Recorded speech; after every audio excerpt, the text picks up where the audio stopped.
sekarang berhasil jatuhkan. Gas Rafael sendirian. Laut survivor kita. Apa nggak bisa mencari God of War? Gap check. Valen terbayar. Yang memegang tembak aja ke depan. Cuma seorang Valen pun masih bisa dapat oleh GGWP.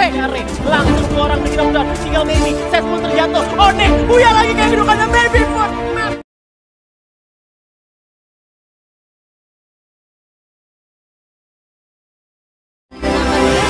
Bareta juga yang berhasil untuk melumpuhkan teman-teman dia. Dan kita masuk ke ronde kedua, Purgatory.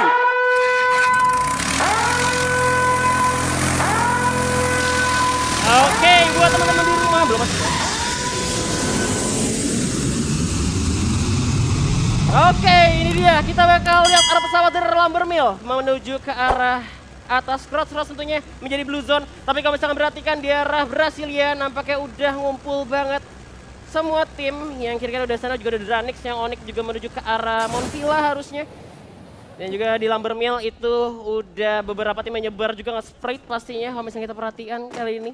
Ya, dan kita bakal lihat di sini sepertinya teman-teman dari Onyx Olympus yang bakal rotasi ke area mana ya tadi kita kalau Monvilla ya yang dimana harusnya Onyx Olympus biasanya tuh turun di area Marble. Yap, dan kali ini di Brasil juga udah ada MG yang terjatuh. Di knockdown masih menunggu bantuan langsung di N9 nampaknya oleh RRQ Kanner. Dan tinggal 3 pemain dari Boss Nightmare. Melihat ke rumah kuning, seorang Fearless dengan MP40 belum punya armor dan juga vest. Akankah Brasilia berdarah untuk kali ini? Ya, dan gue rasa di sini bakal diturunin dulu temponya di mana Boss Nightmare yang sudah terculik I'm God-nya yang dimana kalau gue lihat untuk di Bermuda tadi I'm God benar-benar on power. Dia sendiri berhasil untuk mengantongi 4 poin kill. Dan gue rasa di sini Boss Nightmare yang sepertinya kedatangan tamu yaitu RRQ yang juga notabene turun di area Purgatory bakal langsung mencoba setup mundur kah? Yang jadi bahaya adalah kalau misalnya ketika lu itu tanding di tengah-tengah di rumah atas itu bakal jadi kayak bisa dijepit dari yang ada di rumah 13 yang ada di bawah. Kalau misalnya kita perhatian ada tim 9 dan juga ada nomor 5 juga yang pastinya udah mendengar suara tembakan tadi I'm God ketika dijatuhin sama O'Connor. Jadi ini besar banget kemungkinan ya kalau misalkan dia nggak bisa keluar dari rumah 7.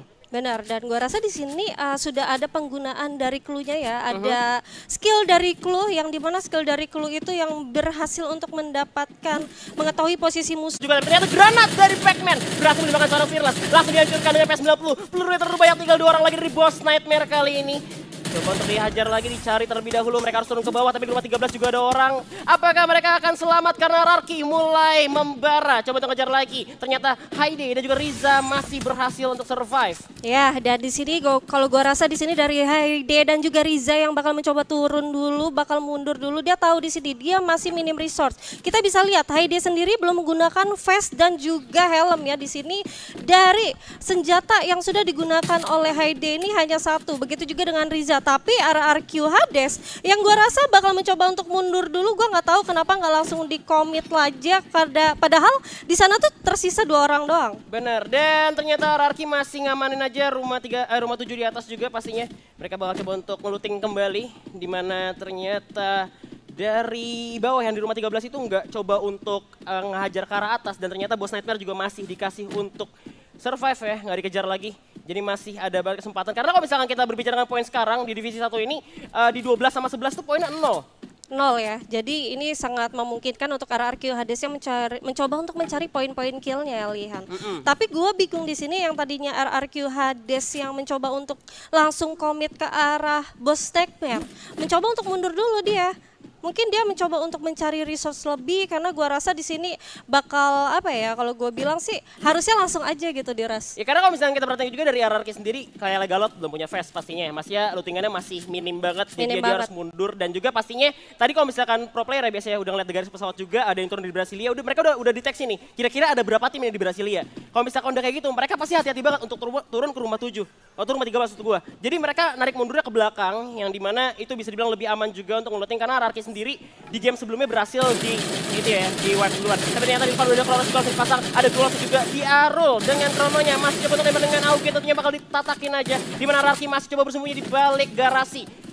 masih bisa bersembunyi tentu ya untuk tim dari RRQ sendiri kan dari Arul sendiri belum punya face dan juga helm. Kalau dibalikin bahaya banget kalau misalkan Arul itu kena headshot itu pasti udah langsung tumbang. Ya, dan kalau gua rasa di sini ya ada teman-teman dari RRQ Hades yang tahu ada tim lain bakal mencoba untuk mundur dulu karena dia masih mencoba untuk mencari resource yang cukup banyak walaupun dia tadi sudah mempunyai cukup resource senjata tapi masih kurang untuk kayak face-nya atau attachment tambahannya dan kita bakal lihat di mana Onyx Olympus tadi sudah berhasil untuk mendapatkan satu orang dari teman-teman Red Bull Rebellion. Nah ini dia ya, Onyx Jars dengan 10 poin eliminasi juga di game pertamanya. Emang kayak julukan dia sebagai Predator tuh nggak bohong gitu. Nggak bohong. Ini masih stabil banget sampai sekarang, tadi pelontarnya itu numbangin banget dan bahkan banyak korban. Dan kita lihat nih di ronde kedua kali ini Purgatory apakah Jars bisa melakukan semaksimal di game pertama. Ya, dan kalau gue rasa di sini teman-teman dari Onyx Olympus objektifnya untuk ke arah placement. Dia yang pertama sudah mengantongi poin yang cukup banyak. Walaupun di sini tadi kita bisa lihat juga harusnya dia mungkin bakal langsung komit aja ke teman-teman dari RBR, tapi dia mencoba untuk mundur dulu. Ya, mereka bakal lewat Marble Works aja kali ini dari tim Onyx dan gak ketemu siapa-siapa. Karena kalau misalnya kita sekitar dari map aja itu bener-bener kosong banget. Gak ada siapa-siapa, tapi mereka cukup respect juga untuk lewat samping-samping yang dimana ada kampon itu bisa dijadiin juga tempat perlindungan diri ya kan. Dan ternyata di belakang tanpa disadar juga udah ada satu tim yang kemungkinannya nggak cukup jauh dari Onyx Olympus dan bisa ada kemungkinan untuk ketemu. Ya, dan ini sepertinya match kedua kita untuk di day pertama Free Fire Master League Season 3 bakal diturunin dulu temponya Lihan. Mengingat ini juga Purgatory yang dimana mapnya sangat besar. Tapi sepertinya dari King Esport yang sudah memantau pergerakan teman-teman dari Bigetron Beat. Yap, dan kali ini juga dari Bigetron sudah dipantau aja oleh Kings yang sudah mengamankan high ground di arah tenda juga. Masih belum ada pergerakan dan juga belum ada tembakan untuk saat ini. Ya, dan kalau gua rasa di sini Kings nggak boleh melakukan kesalahan yang sama seperti di match sebelumnya ya. Yang dimana dia tadi urutan ke rank 12 atau 11 dan gua rasa di sini objektif dari seorang Kings. Dia bakal mencoba untuk holding dulu, dia tahu di depan itu ada musuh yaitu ada BTR Beat dan gua rasa di sini dari Bigetron juga nggak bakal langsung masuk ke area King Esport yang dimana kalau ini posisinya ini sangat open banget, Lihan. Tapi mereka masih ada di zona juga ya. Emang berbahaya banget buat Bigetron Beat untuk diserang dari belakang. Dan Kings juga tempatnya nggak cukup aman menurut gua, tapi bisa dibilang lebih baik dibanding Bigetron yang bisa ditembak dari belakang ya. Karena itu benar-benar open field banget. Mereka sedangkan yang di atas itu punya kampung kayak tenda dan ternyata Kings sendiri memilih untuk mundur terlebih dahulu. Dan ada standing round 1 di sebelah kanan di mana Onyx Olympus berhasil mendapatkan 33 poin dan ternyata poinnya nggak terlalu jauh dengan perhitungan poin kayak gini. Benar. Bisa banget dikejar. Benar, apalagi urutan 3 dan 4, Aerowolf dan juga GGWP ini kayak beda 2 poin doang ya. 2 poin, begitu juga dengan yang Boom Esport dan juga First Rider. First Rider ke Boom Esport itu cuma beda 1 poin. Menurut lu Lihan, kalau gua tanya nih, dengan meta poin sekarang, kira-kira poin kill ini bisa menjadi acuan untuk menambah poin placement nggak sih? Pasti masih bisa, cuman menurut gue lebih balance saya untuk sekarang. Lebih balance kalau ya? misalkan bicara dulu itu, kalau misalkan lo mau dapetin yang namanya sama kayak poin Buya kan killa lebih banyak dibanding sekarang. Benar. Sekarang itu lo butuh ya sejumlah orang ya, karena 1 poin kan 1 gitu. Betul. Jadi menurut gue malah lebih balance kayak gini. Tapi belum tahu juga karena kita belum lihat untuk nantinya lagi karena juga baru. Di sini Brasilia udah ada tim GGWP juga yang berhasil dipantau oleh tim yang ada di depan. Udah ada Glory Pasan juga di belakang kanan. Berhasil melakukan First Rider, Raim Souza. Sekali lagi ternyata seperti biasa First Rider bakal ketemu dengan RRQ ya. Ya, dan gua rasa di sini masih 12 tim, 45 yang alive dan ada peperangan Lihan. Yap, Okaner langsung coba untuk aja di mana Ompek udah terjatuh langsung di oleh Pac-Man, tapi ternyata Legalot udah cukup kritis nyawanya, masih belum berhasil didapatkan oleh tim First Rider. Corona udah berhasil dihancurkan, di mana Okaner berhasil dijatuhkan. Legalot masih menunggu pakai medkit terlebih dahulu di mana seorang First Rider pun bakal untuk maju ke depan, udah ada Gluo dan ternyata Scooper, Darkal dan juga Souza bakal coba untuk kejar RRQ yang coba untuk turun ke arah bawah dulu, memanfaatkan Corona yang ada, di mana Faust bakal coba untuk ditahan dulu, di mana Pac-Man dan Legalot dan sisanya udah berhasil mengamankan rumah batu. Di mana mereka mendapatkan kompon permanen, di mana First Rider kali ini sebenarnya di belakangnya juga ada tim 1.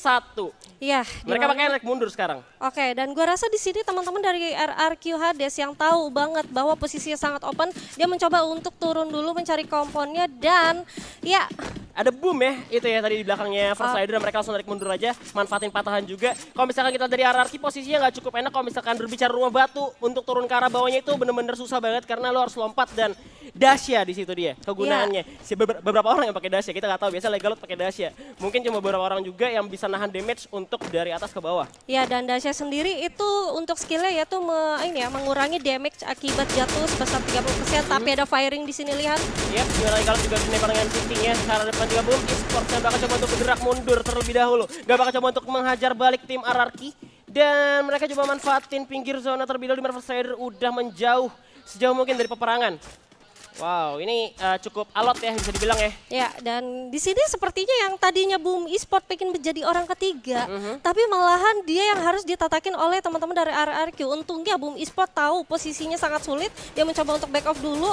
Dan kalau gue rasa di sini First Rider opportunity ya, dia mencoba untuk mencari kompon yang lain, tapi alih-alih mencari kompon yang lain, dia harus tertembak oleh teman-teman dari RRQ. Ini kalau misalkan zonanya sampai ke RRQ di batu atas ini, ada kesempatan banget buat dapat zona. RRQ bakal enak banget. Dan keputusan Boom Esport untuk turun dan narik kampung ke belakang itu menurut gue baik banget. Karena ketika mereka harus keluar di area open field, dan ketika jumlah playernya masih segini, itu sangat memungkinkan untuk ada third party. Apalagi 4 itu masih bisa banget dengan zona sekecil ini, itu memungkinkan banget. Dan kita lihat Kings Rule, berhasil mendapatkan Dark Call. First Rider terpotong jalurnya, dimana Souzan, Scooper, tersisa 2 orang. Tapi Dark Call ternyata masih bisa ditolong. Di belakang juga udah ada tim 8 yang kemungkinan bisa nge-sandwich. Borgai langsung nembak ke arah Souza yang coba bergerak. Masih ada Chrono juga, ini langsung dipakai di mana Razor. Berhasil mendapatkan seorang Dark Call, tinggal dorong lagi di First Rider. Souza udah gak tertolong lagi. Ini dia Scooper tinggal sendirian. Harapan dari First Rider. Ya, dan di mana First Rider tertinggal 1 orang dan langsung dipulangkan aja oleh teman-teman dari Dranix. Di mana Dranix di sini menjadi orang ketiga tentunya dari teman-teman RRQ. Dan gue rasa di sini Kings Esport yang tadinya mencoba mendengarkan stepping peperangan bakal alih-alih mundur dulu, Lihan. Yes, rumah Tayo juga udah ada Red Bull Rebellion. Sudah diterangin juga oleh Danger Zone, pastinya seorang Zero sudah menyiapkan frag granate. Masih disimpan lagi di mana Bumang. Ada juga Marley yang ternyata bomnya mantul dar. Masih bisa dihindari juga kali ini. Bakal coba untuk bersembunyi di balik rumah Tayo, tapi kayaknya terjepit dan terkurung. Nggak bisa kemana-mana karena seorang Zero juga udah terpantau posisinya. Bakal coba untuk nutup jalan dengan Gluo. Tapi ternyata Frost bakal coba untuk membantu dari kejauhan dengan spam granatnya. Sudah aktifkan. Alnova berhasil melakukan Zero dengan double vectornya. Pastinya kali tinggal 2 orang dari Mr. Home dan juga pastinya itu dia Boom. 4 orang masih utuh dengan 1 poin eliminasi dengan mengamankan rumah Tayo. Tinggal Frost dan juga Mr. Home tersisa dari RBR. Ya, kalau gue rasa di sini teman-teman dari RBR sudah kalah jumlah ya, dan gue rasa di sini dari Alnova bakal langsung majuin aja, dia bakal lihat, dan ini dia dari Frus yang bakal langsung keluar, tapi bakal ada tapping-tapping manja seperti dari teman-teman dari Boom Esport. Bakal ditembak aja, Frost berhasil disandra kali ini, bakal coba di end aja. Pergerakan yang cukup konsisten juga pastinya, mereka bergerak secara berempat karena takut adanya Chrono, kalau misalkan di spam gitu-gitu. Di-taunting langsung oleh Boom Esport, tinggal Mr. Home sendirian.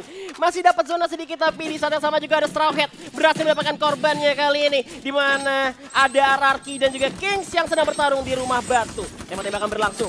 Kings Mora bakal coba untuk bergerak masuk, udah ada Gluol juga di seorang Legalot, coba untuk bersembunyi trapping langsung dan kontaknya dilangsungkan. Dan kita lihat 2 orang berhasil jatuhkan, tinggal Straw Hat sendirian. Cloud Survivor kita, apakah bisa menjadi God of War? Gak bisa kemana-mana. Straw Hat bakal coba untuk tembak dulu, di selipin Mr. Gluol tapi di belakang tembakan juga Straw Hat. Shotgun ke-14, belum bisa menentukan lawan, dan Kings harus eliminasi di posisi ke-11, tinggal 10 tim tersisa. Ya, kalau gue rasa di sini dari Kings Straw Hat yang tadi notabene dia tersisa 1 orang, kita juga bisa lihat dari resortnya dia hanya memakai V1 yang dimana dia harus menerima tembakan dari player dari RRQ yang masih 3 orang masih utuh. Itu sangat sulit ya, lihat ya.